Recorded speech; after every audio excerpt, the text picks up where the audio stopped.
Bonjour à tous. Dans cette vidéo, je vous propose de commenter et corriger l'exercice 35, page 418 de votre manuel. Alors voici l'énoncé. Dans la question petit a, on vous demande de construire un triangle. Donc pensez bien à faire apparaître les traits de construction.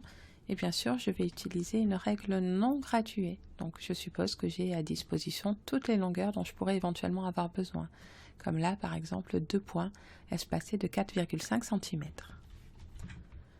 Alors, mon triangle BIO doit être rectangle en I. Il doit être tel que BI soit égal à 3 cm et tel que BO soit égal à 4,5 cm. Si je fais une figure d'étude rapide, le triangle est rectangle, donc je vais positionner un angle droit. Il doit être rectangle en I, donc voilà. Et ensuite, je donne une allure générale sans être sûr de ce que je fais. Si ça se trouve, c'est BI qui sera plus grand, peu importe. Donc, c'est un schéma qui va me permettre de coder les informations et de m'aider à trouver une stratégie. Ici, si je repère les informations dont je dispose, eh bien, j'ai cet angle droit, j'ai la longueur de ce côté et la longueur de celui-ci. Ce qui n'est pas fréquent. D'habitude, lorsque je connais la longueur de 3 côtés, j'en trace un et puis ensuite je fais 2 arcs de cercle. À l'intersection des 2 arcs de cercle, je trouve le 3e sommet. Si je connais la longueur de 2 côtés, en général, je connais la mesure de l'angle compris entre ces 2 côtés. Pardon. Mais là, ce n'est pas le cas. Je ne connais pas la mesure de l'angle en B. L'angle dont je connais une mesure, c'est l'angle en I. Et là, par contre, justement, je connais la mesure du premier côté, mais pas la mesure du deuxième côté. Donc, ça ne correspond pas à ce à quoi je suis habituée. Et puis, en général, troisième cas possible, si je connais la longueur d'un côté, eh bien dans ce cas-là, en général, on me donne la mesure des 2 angles adjacents à ce côté. Et ici, ce n'est pas le cas non plus. Donc voilà, je ne rentre pas dans les critères habituels, ce qui explique que je prends un peu plus de temps pour vous expliquer la stratégie. Au niveau de la stratégie, on n'a pas beaucoup de choix de toute façon, puisqu'il est d'usage de commencer par construire un segment. Et j'ai le choix ici entre le segment BI ou le segment BO. Supposons que je décide de commencer par BO. Alors, à partir du sommet haut, je n'ai aucune information, ni de mesure d'angle, auquel cas j'aurais pris par exemple mon rapporteur, ni de longueur. Si je connaissais la longueur OI, j'aurais pris pointe sèche en haut, écartement de cette longueur inconnue, et le point I aurait été ici. Donc à partir du point O, je ne peux rien faire. Je vais regarder à partir du point B. Je ne connais pas la mesure de l'angle en B, mais par contre, je connais la longueur du segment BI. Donc je sais qu'il va me suffire de tracer un arc de cercle de centre B et de rayon 3 cm, mieux que ça évidemment, et mon point I se situera quelque part par là. Mais à partir de maintenant, je suis bloquée. Il me manque une dernière information pour avoir un nouveau trait de construction, un arc de cercle, une demi-droite ou une autre demi-droite. Je n'ai rien de tout ça. La seule information dont je ne me suis pas encore servi pour l'instant, c'est l'angle droit. L'angle droit en I, alors que je ne connais pas la position du point I. Donc vraiment, si je commence ma construction comme ça, eh bien, je vais bloquer. Il faut donc voir ce que ça pourrait donner en construisant d'abord le segment BI. Et bien, c'est ce que je vous propose de regarder. Donc, je suppose que je dispose de 2 points espacés de 3 cm, et tant qu'à faire, je les appelle B et I, de façon à pouvoir tracer à la règle non graduée le segment BI. Donc déjà, j'ai gagné un petit peu de temps en faisant cette supposition. Cette fois, je dispose du point I, donc je peux construire mon angle droit étant une information d'énoncé, je peux construire la demi-droite perpendiculaire à BI passant par I. Je positionne un des 2 côtés de l'angle droit le long de BI et je vais faire en sorte que l'autre côté de l'angle droit, en réalité l'angle droit de l'équerre ici, soit positionné précisément au niveau du point I. Donc je décale mon équerre jusqu'à ce que ce soit le cas. En réalité, je vais pas forcément... Oh là c'est pas mal. Mais j'ai fait la construction en avance parce que je sais que c'est toujours un peu délicat avec le TBI et la souris de réussir à tout tracer précisément. Donc là, à l'aide de mon équerre, je réussis à construire ceci, perpendiculaire à BI passant par I, et bien sûr, comme je l'ai fait avec l'équerre, je code l'angle droit. Donc voilà la première partie, la construction. Mon point I se situe quelque part sur cette demi-droite. Pour savoir où précisément, eh bien, il me faut un deuxième trait de construction.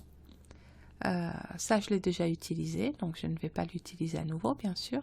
Ça, je l'ai déjà utilisé aussi. Il va falloir utiliser le fait que BO mesure 4,5 cm. Donc, je vais utiliser le compas, je vous l'avais dit, pour reporter des longueurs. Évidemment, j'essaierai d'être un peu plus précise quand je prends l'écartement si je voulais vraiment faire la construction, mais à nouveau, ma construction, elle est faite sur le paperboard d'après. Donc, à l'aide du compas, je récupère les 4,5 cm. Je cherche où positionner la pointe sèche de mon compas et regardez bien le nom ici, c'est BO. Donc le point I n'a rien à voir dans l'histoire. Je le passe et je vais chercher le point B. Le seul point dans BO que je connais, c'est B. Et le point O, c'est le point que je cherche. Donc en traçant évidemment de façon plus précise que ce que je suis en train de faire, un arc de cercle de centre B et de rayon 4,5, on obtient ceci. Et à l'intersection de cet arc de cercle et de la demi-droite que j'avais tracée tout à l'heure, je vais pouvoir placer le point O et terminer ma construction. Donc voilà, le triangle BIO est tracé. Mais je vais vous inviter, j'ai commencé à en parler tout à l'heure, je vais vous inviter à vérifier que votre construction est correcte. Simplement parce qu'au moment où j'ai tracé cet arc de cercle, eh bien j'ai insisté sur le fait qu'il ne fallait pas mettre la pointe sèche en I. Et malheureusement, j'ai peur que ce soit le cas sur votre schéma. Donc vérifiez que ce n'est pas le cas. Si votre arc de cercle déjà il est penché plutôt comme ça, c'est mauvais signe.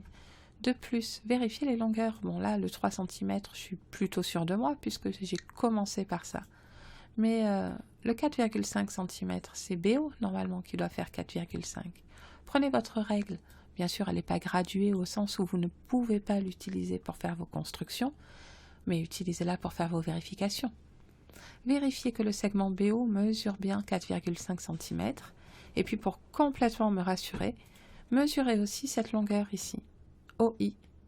Je répète, assez souvent j'ai remarqué que les élèves se trompaient, justement parce qu'on est habitué à avoir la longueur des deux côtés qui encadre l'angle dont on connaît la mesure. Donc j'ai un petit peu peur que votre segment IO fasse 4,5 cm, auquel cas ça serait preuve que vous avez confondu et que vous avez mis la pointe sèche du compas au mauvais endroit. Moi, ça fait à peu près 3,3, 3,4 cm. Donc faites cette vérification. Si vous avez fait la construction précisément, vous devriez avoir une mesure assez proche de celle-ci. Je vous laisse faire la vérification et moi je passe à la question suivante. C'est la question petit b. Dans cette question, on me demande à nouveau une construction systématiquement dans le triangle BIO. Et si vous regardez bien, on va vous demander de construire une première hauteur, puis une deuxième, puis une troisième. Donc je vais construire les trois hauteurs du triangle BIO, trois hauteurs d'un triangle rectangle. Je commence par la première. La première, elle doit être issue du sommet O. Donc le point O, je le repère, il est ici. Et bien sûr, puisque le triangle BIO a trois sommets, il est facile de trouver le côté opposé. Donc je me concentre, mais ici ça va, avec un seul schéma simple comme celui-là, on arrive facilement à repérer que le côté opposé, c'est le côté BI. Sinon, vous pouvez vous aider du nom du triangle ici. Les deux lettres restantes vous donnent le nom du côté opposé au sommet O. Donc je cherche à construire une hauteur. Je vous rappelle que la hauteur d'un triangle issu d'un sommet, c'est la droite qui passe par ce sommet et qui coupe le côté opposé perpendiculairement. Donc si vous prenez votre équerre et que vous faites la construction, eh bien vous allez retrouver quelque chose qui était déjà en partie tracé. Je vais le prolonger bien sûr, mais c'est la droite OI. Je vous montre. Voilà, je l'ai tracé ici. Donc la construction, elle se fait sans souci et je pourrais m'en tenir là pour la question petit b. Par contre, comme je vais m'en servir ensuite pour la question petit c, je vais vous demander quand même de recopier ceci en complément. C'est l'explication du fait que la droite OI est la droite cherchée. Je l'explique en utilisant le fait que le triangle BIO est rectangle en I.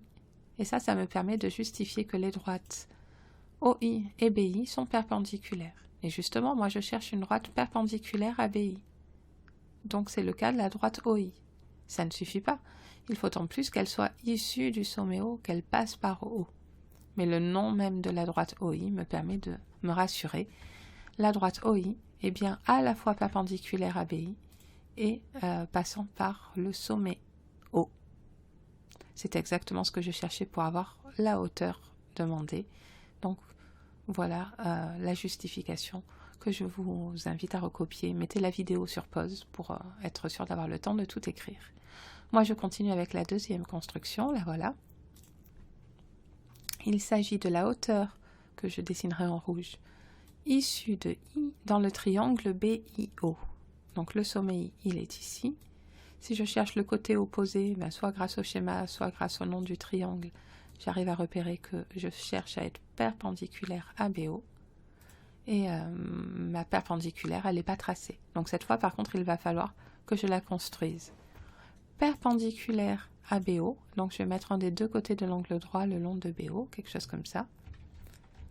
Et je vais essayer de passer par le sommet I, puisque je dois être issu de I. Donc l'autre côté de l'angle droit devra être à ras du sommet I. Je vous montre, mais ensuite ma construction, bien sûr, elle est déjà faite sur la page d'après. Donc je positionne mon équerre, bon je m'embête beaucoup puisque de toute façon je ne vais pas le faire, mais soyez précis. Un côté de l'angle droit le long de BO et l'autre côté de l'angle droit, dès que j'arrive à ras de I, je ralentis, je positionne l'équerre, je fais attention à l'épaisseur de mon crayon et je commence à tracer la droite. Alors c'est pas la peine d'aller jusqu'au bout puisque de toute façon, ensuite je vais devoir prendre ma règle pour prolonger. J'insiste, une hauteur c'est une droite, donc je dois de toute façon dépasser là ici de l'autre côté, donc pensez-y. Et ensuite bien sûr le codage de l'angle droit pour signifier que vous l'avez fait avec votre équerre. Je vous montre ce que ça donne en construction précise, voilà, et la justification. Je cherche la hauteur du triangle BIO issu du sommet I. Cette hauteur, c'est la droite qui est à la fois perpendiculaire à BO et qui passe par le point I. Donc c'est la construction que j'ai réalisée. Vous mettez la vidéo sur pause, le temps de recopier ceci, et moi je passe à la dernière construction.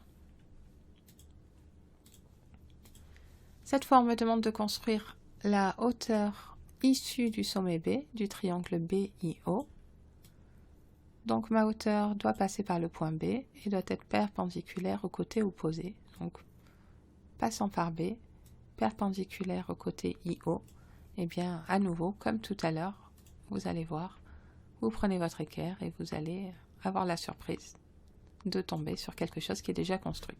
D'ailleurs, à propos de déjà construit, je l'ai même déjà prolongé sans faire exprès. Donc, bien sûr, au début, la construction n'est pas faite. Et donc, j'ai pris ma règle et j'ai prolongé.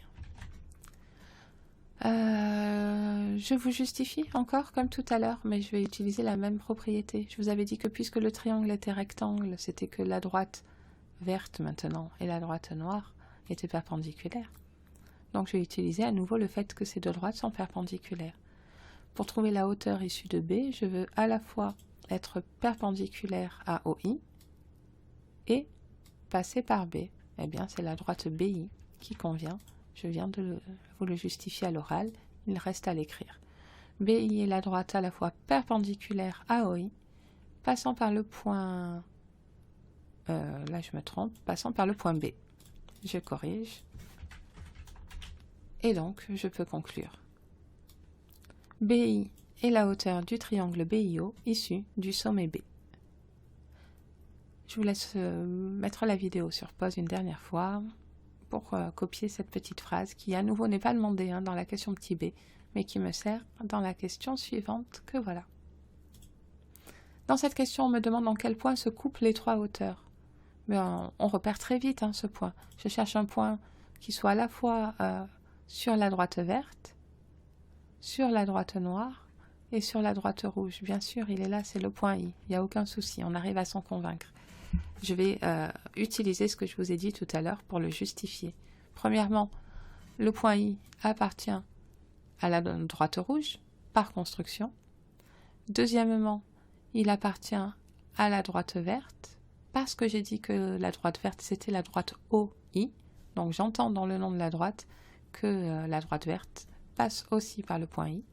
Et de même pour la dernière hauteur issue du sommet B, eh bien j'avais dit que c'était la droite BI, et donc j'entends aussi dans le nom de cette droite que la droite noire passe par I. Donc c'est grâce à ce que je vous ai fait écrire tout à l'heure que je peux affirmer que I appartient à chacune des 3 hauteurs du triangle. Donc justement, on me demande dans quel point elle se coupe. J'ai voulu glisser un peu le vocabulaire du cours, donc je vous ai fait écrire que I était le point de concours des 3 hauteurs du triangle. Et puis on a encore un mot de vocabulaire bien précis, c'est le mot orthocentre. I est l'orthocentre du triangle BIO. Si vous regardez ce qui s'est passé dans cet exercice, on a tout obtenu à partir de l'angle droit. Donc le fait que le triangle BIO était rectangle en I, c'est vraiment la clé. Ici, ce que j'obtiens, c'est si le triangle BIO est rectangle en I, alors I, le point en lequel il y a l'angle droit, eh bien c'est l'orthocentre du triangle. C'était vrai pour ce triangle particulier avec ces longueurs-là, mais j'ai jamais utilisé les valeurs 3 et 4,5 cm. Je pourrais reproduire exactement le même raisonnement dans n'importe quel autre triangle rectangle, et donc c'est une vraie propriété des triangles rectangles. Leur orthocentre, c'est le sommet en lequel l'angle est droit.